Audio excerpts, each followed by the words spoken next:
It's Thursday, it's 12:15 and we're live in Westminster.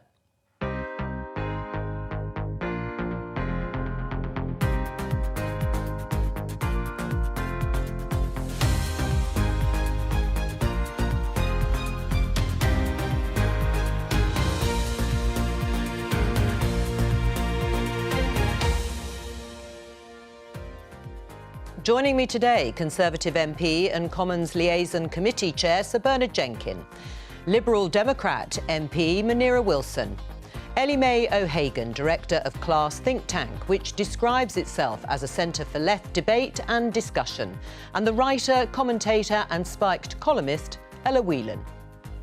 Showing a COVID passport to get a pint, the Prime Minister says he's not against the idea. I think that that's the kind of thing that it may be up to individual publicans, it may be up to the landlord. But some of his MPs aren't so sure.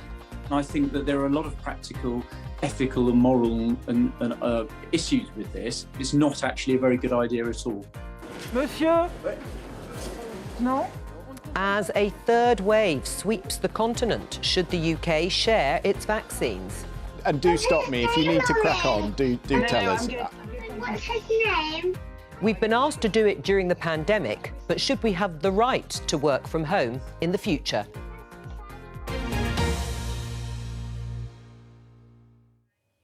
Just before we start, I think we confused, in terms of the pictures there down the line, of Ella Whelan and Ellie Mae O'Hagan. I know they've got similar names, but it's no excuse. So I think we can show both of them there in the screen. And the bottom left is Ella Whelan, and the bottom right, yes, thank you for waving, is Ellie Mae O'Hagan. Welcome to all of you again. So let's start with the headline in the Sun newspaper. COVID boozer shock.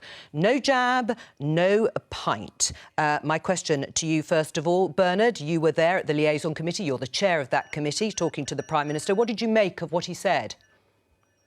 Well, I was not surprised. I think the government's been inching its way towards this particular decision. Bernard, I'm just going to interrupt you. Having a few problems at the start of this show because we can hear the bell, the division bell in the background. Nothing, of course, you can control. But perhaps you'd start again because we couldn't hear what you were saying. What I was saying, I wasn't really surprised, and I think I remember Tony Blair saying months and months ago, in his rather apposite way, these vaccine passports are problematic, but they're obvious. If basically you can allow people into venues who you know are not infectious, then some kind of verification of that. But there are going to be problems, and we've been hearing about them. You know, pregnant women can't be vaccinated, for example. Are we going to discriminate against pregnant women, or are we going to stop children going into restaurants because they haven't been vaccinated? It might be combined with testing, but I wait to see how this is going to work and whether it's really practical. Move on, because Boris Johnson seems to have changed his mind. When he was asked about this about a month ago, he wasn't in favour of having some sort of certification. We've all changed our minds about a great many things during this pandemic. And if you haven't been changing your mind, it means there will be something strange about you. But we've all had to adapt to new ways of thinking. I mean, in principle, it is, as Tony Blair said, very problematic. OK. Well, let's find out what the others think. Munira, are you in favour of it? Absolutely not. I'm very concerned about this idea of having vaccine passports for access to domestic goods and services to get into pubs, restaurants, cinemas, for two reasons. First of all, I think it's to increase business burden a huge amount. Are our local pubs really going to want to, when they're on their knees already, employ bouncers at their doors to check our health certification before they allow people in? And it's going to put staff in a really difficult position. And also, really importantly, it's going to create, as Bernard's alluded to, two tiers of rights. There are people who cannot have the vaccination for health reasons. As he says, some pregnant women will choose not to have it, or breastfeeding women. And of course, none of the vaccines are yet certified for children or adolescents. So can we not have a family meal down the pub at the weekend because teenage children are not vaccinated? I really don't think it's practical or ethical. Ellie Mae, briefly, your view. I think that it throws up all kinds of strange scenarios. So if you're a young unvaccinated person who's working in a pub, you're allowed to be in that pub to work your shift, but then you're not allowed to walk around the other side of the bar and have a pint at the end of that shift. Now, that's an odd situation. And I really think the best thing for the government to do at this point is to sort of ignore this red herring of vaccine passports and concentrate on driving cases down really low. And that means paying people to self-isolate, continuing with the vaccine rollout, and making sure that we release restrictions slowly, carefully, and in a measured way, so that this is the last lockdown that any of us have to go through in this country. Ella, your view? Well, we've heard a lot about the precautionary principle and its negative effects over the last few weeks in relation to the vaccine rollout. It strikes me as utterly bizarre that this suggestion of vaccine passports has come about when the vaccine rollout, particularly in the UK, is going so well. I mean, we are vaccinating so many people, and actually hesitancy around the vaccine is really quite low in comparison to other parts of Europe.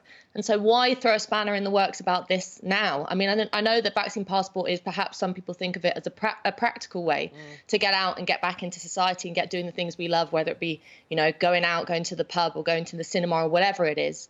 But this really, I think, undermines confidence, not just in the government, but in the vaccine process itself. If you force people, if you use coercion, even in subtle ways like this, like a vaccine passport, it tends to damage trust between people and government. I think that's a bad thing. Right. Well, let's find out the view of Graham Brady, chair of the 1922 Committee of Conservative MPs. There he is in Central Lobby. Graham, what's your view about the idea of a vaccine passport to enter a pub? Well, I don't like the idea, but I also think it's pretty impractical. One of the things that strikes me about it is that given that COVID is now probably an endemic virus that will, like other infectious diseases, rattle around the world for a period of time. I think Spanish flu did so for about 10 years before it became no more harmful than a normal flu strain. So we may well find that we've got a different lot of COVID, like we have a different flu each year coming next winter. Are we going to expect people to have a second passport to indicate that they've been vaccinated with the vaccine for the latest variant? We have also all the things that other people on the panel have talked about, the unintended discrimination against people who haven't been offered a vaccine or people who, for medical or other reasons, can't take it. Right. Graham, we're going to show some pictures of the Prime Minister who has been on a visit at a nursery school a little bit earlier today. In your mind, do you think Boris Johnson's lost his liberal instincts? I don't think he's lost his liberal instincts, and I talk to the Prime Minister reasonably often, and I think he finds this all very difficult to do. But I guess people like me want to help to buttress those instincts and try to make sure that we get back to some sort of normality and restoring trust to people to control their own lives and make their own decisions as soon as we can. Right. The panel also mentioned the fact that the vaccine rollout is progressing extremely well, as it has done throughout. You've been critical of the pace of the Prime Minister's path for unlocking. How are you going to vote today when MPs are asked to vote on extending the coronavirus powers by another 6 months? I shall vote against. I don't think there's any case for extending this for a further 6 months.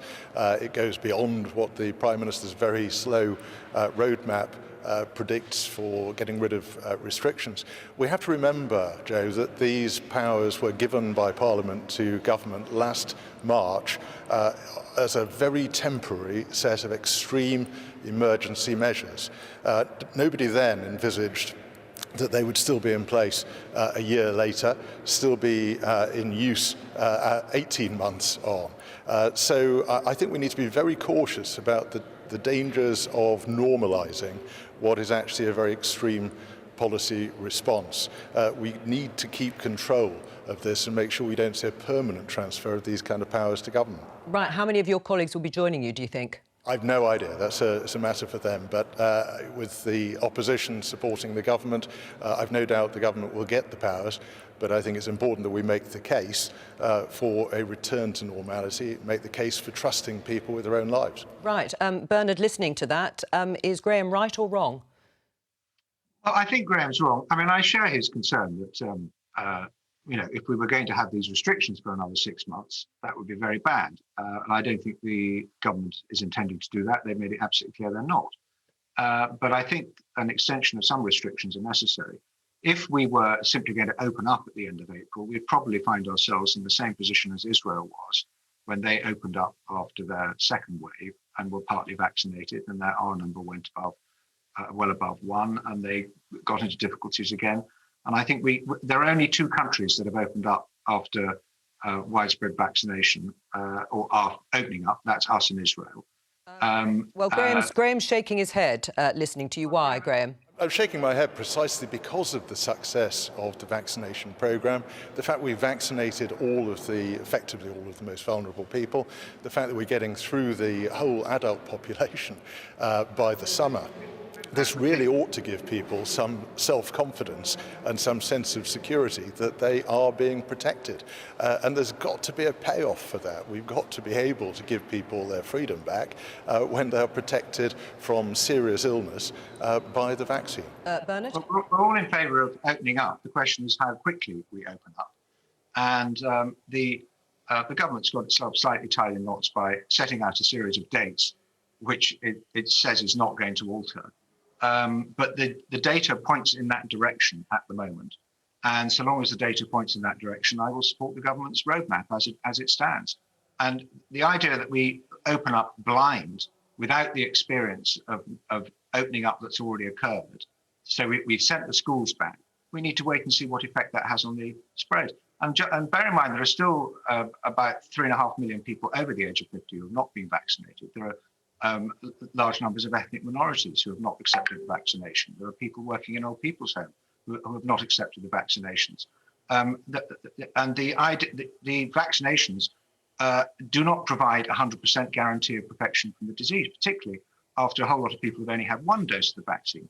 So we need to give this time for and the vaccine rate is going to slow down in April because of the holdups in the supply. So we can't rush this. And if we rush this and we finish up causing a whole lot more deaths and hospitalizations, which is what I think would happen, and which is what has happened when we have not ignored the advice of the anti-lockdowners and we have opened up prematurely. The anti-lockdowners went very, very quiet during the last. Well, let me put that to Graham. Having opposed it, then because the second wave was so severe. All right. They went very quiet for a while. Graham, is that true? Is that true? That's why you went very quiet before you have to go into the debate? Well, I don't think I went quiet at any point in this. And as we all know, the rate of COVID infection was falling before the third lockdown started, as indeed it was falling before the first lockdown started. And I think we can already see, turning to Bernard's point about the pace of unlocking, we can already see from the extensive testing that's going on in secondary schools across the country that they are discovering very, very low levels of COVID, no different from those being found in the general community outside. So I don't think there's any reason to think that return to school is going to cause a great new wave of infection. And if we can see by the data that things continue to improve, continue to get safer, just as we're getting more and more people vaccinated, then I think there's a very strong data-driven case for reopening more quickly. All right, Graham, we'll let you go back into that debate. Munira, how will the Liberal Democrats be voting today? Well, just to be clear, there are 2 different separate pieces of legislation we're considering this afternoon. There's the renewal of the Coronavirus Act, which we absolutely will be voting against. We will not hand this government a blank cheque to keep curtailing our freedoms and detaining people potentially. Right, what do you want to see on that, though? Because that's what we've been talking about. I mean, Ed Davey called on the Prime Minister to publish a roadmap to revive civil liberties and freedoms. What specifically do you want to see? Well, there are many provisions in that Act which actually, when the police have tried to charge people, they've been found to have been wrongfully charged. Nobody has been successfully charged under the powers in the Act when they have tried to detain people who might potentially be infectious. That needs to go. There are some practical elements in the legislation that could be retained, and there is provision within that legislation that if it were voted down today, the government has 21 days to bring back some of those practical elements. However, what we are broadly supportive of is the roadmap regulations, which we're also considering today, which are not under the Coronavirus Act. It's important we don't repeat the mistakes of last summer, that we open up gradually. However, we do strongly object to criminalising people for travelling overseas when people like the Prime Minister's father and others who've got second homes can freely go, according to this new legislation, to go and look after their second homes. It also doesn't follow the science. The scientists and international best practice shows us that the best way to stop the virus coming in and variants coming in is by having a blanket quarantine on all arrivals. And therefore, this £5,000 fine and criminalising people for seeing a loved one is really not the way forward in the roadmap. We're going to look at that in a bit more detail. Ellie Mae, your response, and which way would you be going in terms of a vote if you had one on the coronavirus powers? I wouldn't want to talk about that in terms of a vote because I'm not an MP, so that feels a bit odd. But what I would say is that I think the priorities of the legislation is all wrong. I think the real problem, CLASS is a think tank rooted in the trade union movement. So we speak to working people all the time as part of our work. And what we found is that there are millions and millions of people in this country who are going to work when they really shouldn't be, either because they're being forced to do so by their employers, like the case of the DVLA outbreak in Swansea, where the employers made the staff there delete the coronavirus app and then there was an outbreak, or because they simply can't afford to self-isolate because they're not getting paid enough to do that because sick pay is too low. And I think if we really want to drive cases down, and if we really want to be able to open up safely and to know that coronavirus is a thing of the past, then we actually have to make sure that the majority of people, the vast majority of people, can self-isolate when they need to, and they don't have to choose between putting food on the table and not contracting a deadly virus or spreading it to their loved ones. And for me, that should be the priority of the legislation. Ella? I have no problem pretending that I have more political power than I do. So if I was an MP, I'd vote against it. And I think it's a pretty clear option, and it's rather depressing that in particular, I mean, it's great that the Liberal Democrats have lived up to their namesake for the first time in quite a few years, but it's really depressing that the Labour Party is posing no opposition to this. I mean, on the simple fact that the roadmap says that we are meant to be back to normal by the 21st of June, and yet this legislation that MPs are voting on today is pushing forward restrictions for 6 months. I mean, that is just inexplicable. What is the necessity to have legislation going on months after we are meant to be back to normal, which we were told in June? I mean, you asked Graham Brady about the Prime Minister's liberal instincts. I mean, it's all very well having instincts, but whether or not you have liberal principles becomes apparent when those liberal principles are tested. And the test of the pandemic throughout the last year has found Boris Johnson and government wanting, because the whole nature of the way in which the government has approached these restrictions has been the precautionary principles I've already mentioned, but also in a very negative way. So if you look at, the roadmap says everything goes no earlier than. It's not about the positive of opening up. It's still framed in terms of restricting people. And, ordinary people out on the street don't want to, I reject Bernard's characterisation of people suddenly want to rush out in April. People are being sensible about this. They don't want to make the same mistakes. But that's very different from having this incredibly restricted and incredibly frightened approach to freedom, when we should actually be finding ways in which we can open up as quickly and as safely as possible. Bernard? Well, I want to open up as quickly and as safely as possible. I've got a family wedding in June that is going to be confined to 30 people. I mean, it's a miserable restriction, and I very much hope we can get there quicker. But what I don't want is a third wave, which could well clog up our hospitals again and require the schools to close again and all that rubbish, because that is still possible, because we've only vaccinated half the adult population as of now. And even then, a lot of them with only one dose. and there's an interruption to the vaccine supply. We cannot now behave as though the whole population has been vaccinated and there's no risk from this disease, because that is not the case. All right. If I can just really Very briefly, Ella.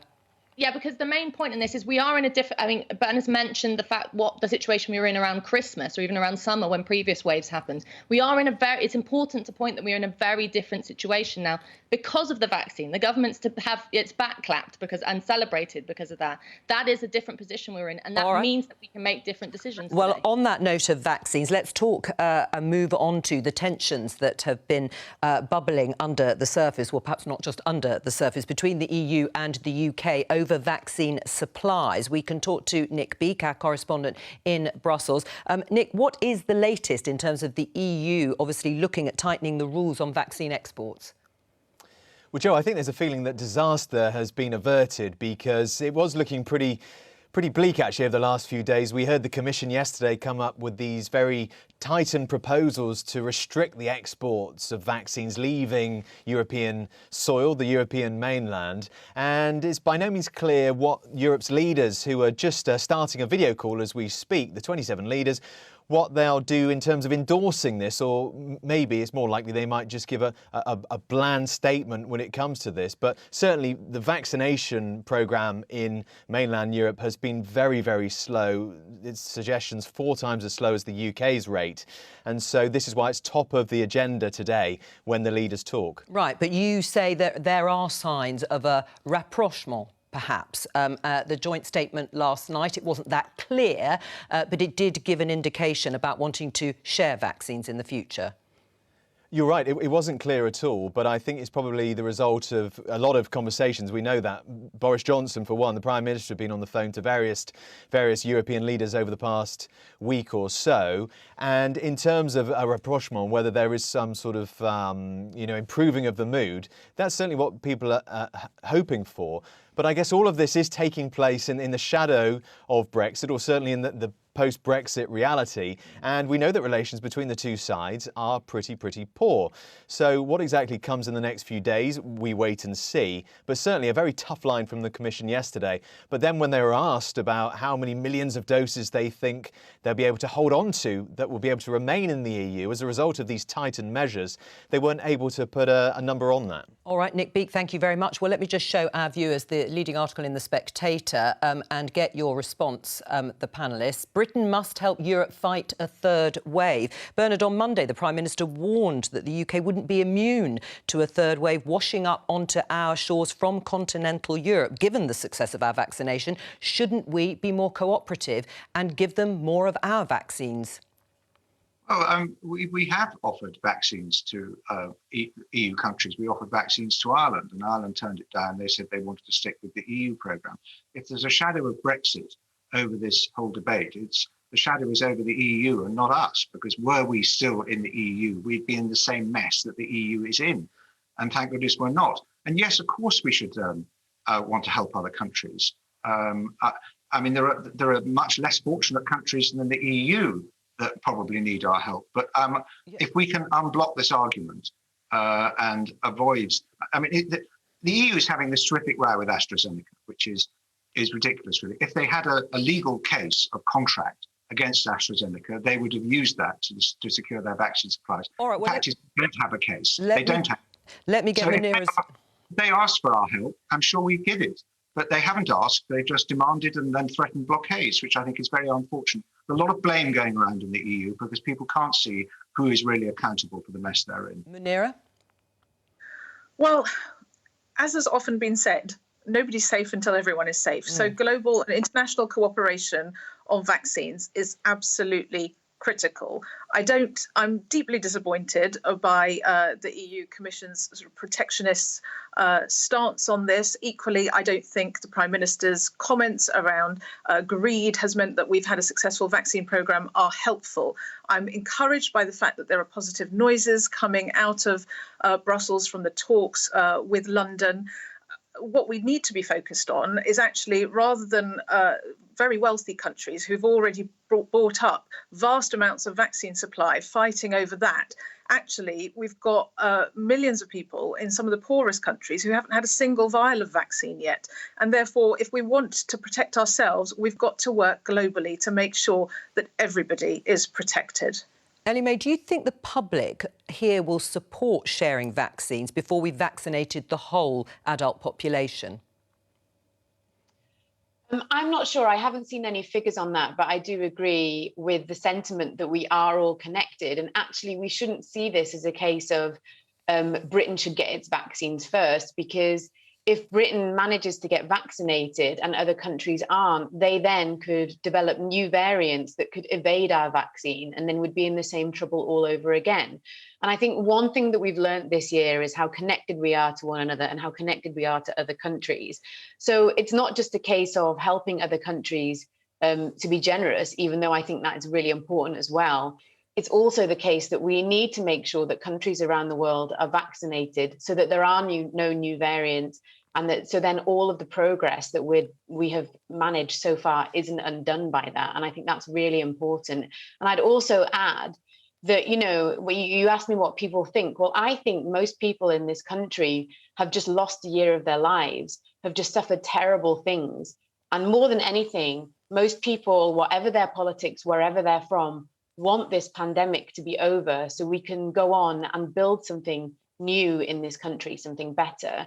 And so I would suggest that the politicians and the governments from the EU and from the UK fighting about this should actually remember the seriousness of this situation, that this is a pandemic that has affected millions of people's lives, and actually sort things out as quickly and as amicably as they can, because people deserve security and to move on with their lives. But Ella, it's true, isn't it, that really trade can't return freely. The economy won't be able to open up fully unless we can actually ensure that the EU, for example, yes, and other parts of the world, are vaccinated too. Yeah, and even domestically, I mean, we've just been talking about the fact that much of the roadmap and our position on opening up is hinged on the success of the vaccine programme. So it would be understandable if the public in the UK were feeling more protectionist about keeping vaccines at home, especially in making sure that people have that second dose and that all the over 50s are covered, because of the fact that our own freedom is based on it. But I think an internationalist approach is one not just for trade, but on a kind of moral basis, that this is something that we should do to help other countries is a good thing. The question is, though, that no one's mentioned yet, or Bernard kind of linked to it, is will people in these EU member states take the vaccine? Because of the shenanigans of the European Union over the last 2 weeks, and it's disinformation campaign around AstraZeneca, polls show that about 80% of people in France are sceptical of the vaccine and won't take it, and 55% of Germans think that AstraZeneca is unsafe. So whether or not we ship the vaccines over there, the damage has been done by the European Union, by Macron, by Ursula von der Leyen, and by, in part, Merkel as well, I mean, in undermining the vaccine programme. So, you know, the question is, how do we actually regain that confidence internationally in the vaccine programme, in this feat of humanity, whereas many political leaders, it seems, are using human lives actually as a political football? Well, Munira, that has been an issue, hasn't it? Yes, I'm extremely disappointed to see some of the undermining of confidence in the Oxford AstraZeneca vaccine. You know, I would go on what the science and the evidence says. The evidence and the data all shows that the Oxford AstraZeneca vaccine is very safe and very effective. And therefore, it is somewhat ironic that there is now this spat happening over supplies of a vaccine that many people in mainland Europe don't want to take. And what we need to do is restore confidence in the vaccine, particularly where even some people in this country are becoming a bit more hesitant around the Oxford AstraZeneca vaccine. I would really counsel against that, because it's showing that it's saving lives and preventing hospitalizations, and the safety, the risks are very, very low indeed. Right. Well, Boris Johnson was asked about the issue of France, where infection levels are still high, and whether it could be added to the red list of travel countries, and the issue of cross-channel trade. This was his response.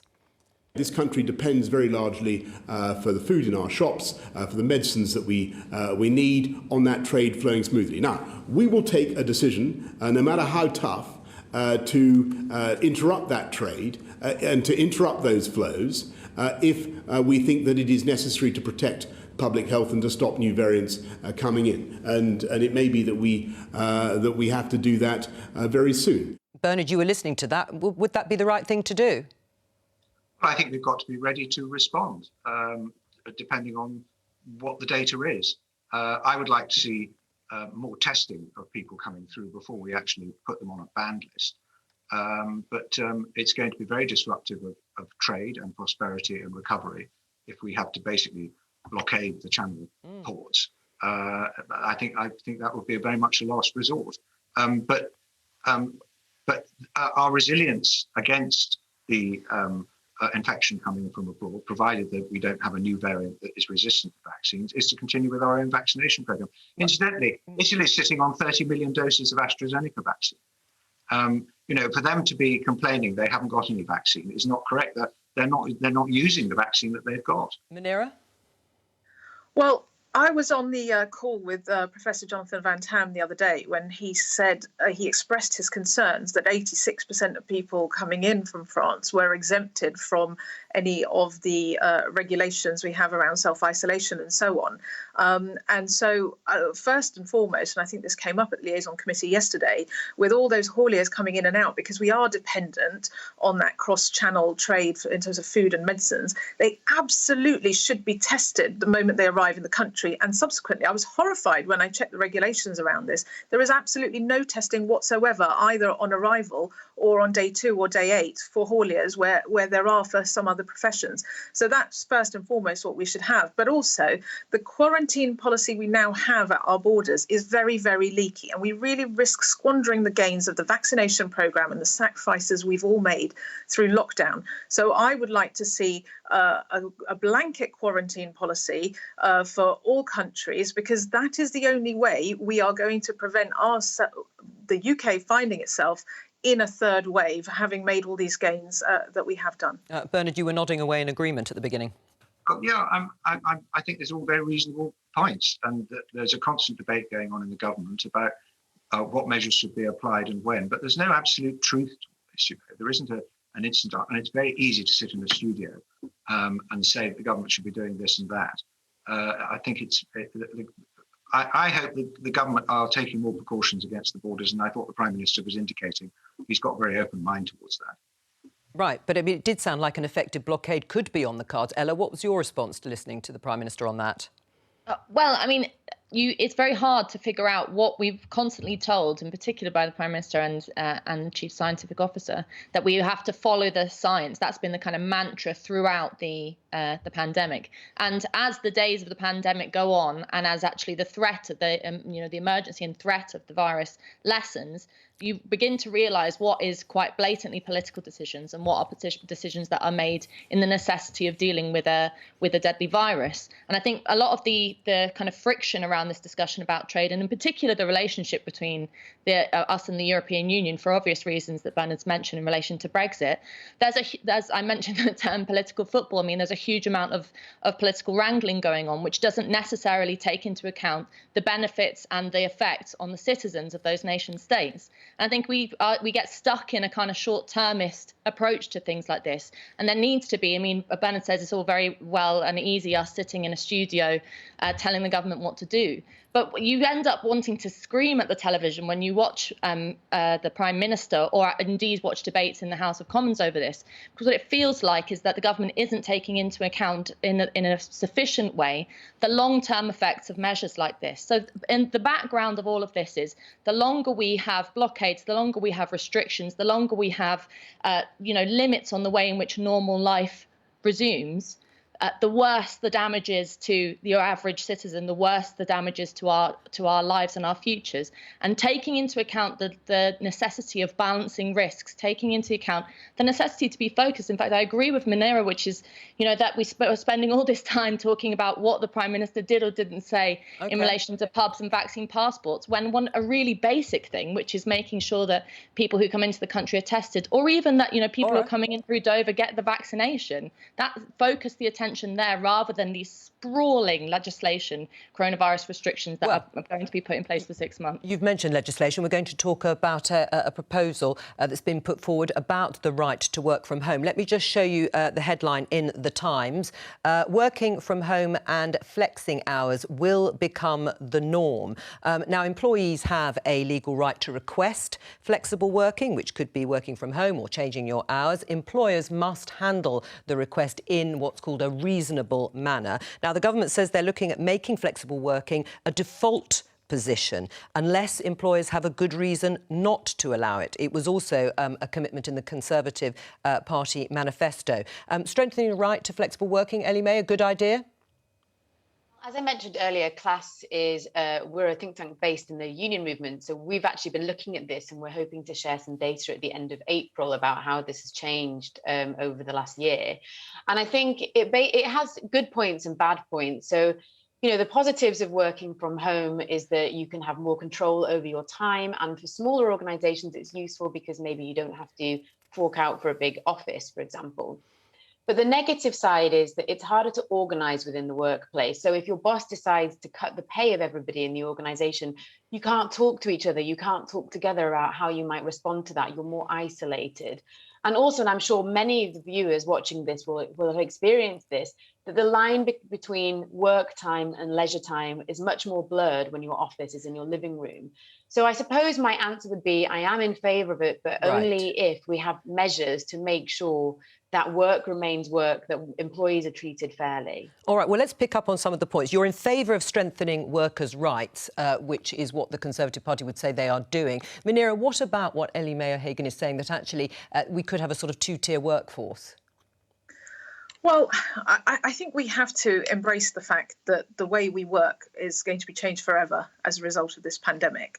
And therefore, the government needs to be planning for and potentially legislating to make to support that, and also investing in retraining, because these are changes to flexible working, which we support. And the Liberal Democrat 2019 manifesto said flexible working should be a day one employment right. That will work for all those of us who may be office-based, but it won't work for many of those in very low-paid jobs, particularly key workers who kept us going through this pandemic, who can't work from home. And therefore, and some of those jobs may go as city centres and town centres get quieter if we are in a mixture of home working and office working, whether, you know, that's cleaning jobs, catering jobs, etc. So there needs to be support in terms of retraining, so that everybody benefits from these changes to the way we are going to work. And there's no doubt about it, women in particular, because we disproportionately bear the caring responsibilities, I think could really benefit from a much more flexible approach to working. And frankly, there were a lot of forward-thinking employers who, even before this pandemic, embraced a mixture of home working and office working. Right, I know, Ella, you're shaking your head, but before I come to you, just listening to that, Bernard, Munira talking about shops closing and the way we work changing forever. The BBC News ran a story, John Lewis to permanently close 8 more shops. Do you worry about the unintended consequences of more people working from home and what that will do to city centre economies? Well, yes, I do. Of course, if you're running a retail business on a high street, your costs are very much higher than people operating out of their homes, or an internet business that's selling online and delivering. And we need to rebalance these costs. But city centres and town centres have evolved a great deal, even in my lifetime. I used to represent the town centre of Colchester, and Colchester's still very much central to my constituency. I don't represent the town centre anymore, but the high street has deteriorated a very long way before COVID. We need to think of ways of reviving our town centres. I think we need more people living in our town centres. That would help. Yeah. The property regulation laws and the rental laws tend to militate against that. Ella? Having more flexibility around the way in which we work is, as Ellie Mae has said, is in some ways a good thing. But I tend to think that this really lets employers off the hook. I mean, particularly when it comes to women. I mean, as we heard in the introduction to the programme, with children in the background when you're working at home, particularly when you have kids, particularly as women, isn't necessarily a great situation to be in. You've got about 7 balls in the air juggling rather than 3. I mean, it actually lets employers off the hook when it comes to the provision of childcare. I mean, I think we should be having, if we're talking about making women's lives easier and family lives easier, shouldn't we be talking about, I would, be in favour of state provided free at the point of access childcare. If you're really serious about it, let's talk about that. Slightly silly to suggest that workers won't band together and talk about their rights if they're not able to do so on the shop floor. I mean, someone who knows something about trade unions should know that lots of people do that in the pub. Them being closed at the moment is a whole different conversation. But I think, that take into account the fact that the blurring, I'm going to sound like a Luddite here, and it's not like that I don't think Zoom is a brilliant invention and that haven't enjoyed, particularly, in political debates I've been having engagements with people across the world. Yes. But there is something about physical public life that I think we have to get back to, right. Particularly the blurring of the private sphere and the public sphere. I mean, look, I like my house. It's nice enough, but I really would prefer to be in the studio. Well, I really prefer to be in the studio rubbing shoulders with you guys, because in the friction of people actually being together in the public sphere, in physical form. Well, let me get the others in, Ella. Munira? Yeah, absolutely. And there's plenty of us who want to be back in the office. The point I'm making is I think we'll see much more of a hybrid model. So it might not be 5 days a week in the office. It might be 3 days a week in the office. And I absolutely agree. Yes, we should be funding childcare better. Nobody's suggesting you're looking after your children and working at the same time. But the fact that you might cut out a commute might mean that you actually get to your kids in a timely fashion and are able to spend a bit more time with them. I just wanted to pick up on Bernard's point about city centres and town centres. Well, I mean, if there's less office space being used, then that is a real opportunity to be turning those spaces into affordable housing, because we've got a housing crisis in this country. And actually, if we are working from home more, that could help the revival of our high streets, because we're bound to be out locally more in our local area, popping out at lunchtime or towards the end of the day. So it could actually help revive some of our high streets. All right, well, let me pick up on something Ellie Mae said. I'd like you to respond. I'm going to show everybody this graph. It's called Home Working by Occupation, which does demonstrate, of course, whether you can work from home does rather depend on the type of job that you have. So the ONS, the Office for National Statistics, looked at the proportion of people in different jobs doing at least some working from home during the first lockdown last year. They found 70% of professionals were doing some working from home. For managers and directors, it was 67%. But for people working in sales and customer services, it was much lower at 16%. And for plant and machine operatives, the figure is just 5%. So this change that could be proposed is only going to benefit some people, Ellie Mae, isn't it? That's true. And just to respond to what Ella said about trade unions, the reason I brought that up in my original comment is because Class speaks to trade union organisers working on the shop floor all the time, and this is actually something that they've brought up. So I'm going to trust their expertise on this. And in terms of, yes, it will create divisions in the workplace, working from home. And I think that this should lead to a conversation about shorter working hours in general. This is something that's come up during the pandemic about whether we should shorten our working week. There's lots of campaigns for a shorter working week so we can have more leisure time. And I think that's something that we should discuss alongside working from home so that nobody loses out as a result of this. Ella, just briefly, we haven't got long. I think talking about the working week is a welcome discussion, but I have to say that what about the fact that when you're working from home, you're the one paying the heating bill? I know mine's gone up over the last year. I mean, there are certain things that the division between working life and home life there are reasons why they should remain separate. Most importantly, to give people freedom away from emails popping up on their phone, or indeed the divisions that we've talked about between kind of high-vis man who's been working throughout the pandemic and hasn't stopped rain or shine or fear of the virus, and those of us who can pick up the laptop and do it from home. Let's not allow the pandemic and the experience of the last year change negatively or stymie our approach to looking at the way in which we work differently. I mean, I'm open to, technology and working from home being part of our working lives, but at the sacrifice of maintaining that belief in real public experience, I think that would be a bad thing. All right, we have to end it there. That's all we have time for. Thank you very much to all of our guests. And that's it from us for now. As as Parliament goes into recess for Easter. I'll be back with Politics Live on Monday, April the 12th. Look forward to seeing you then. It's the last show for our editor, Rob Burley, today. A big thank you from all of us to him.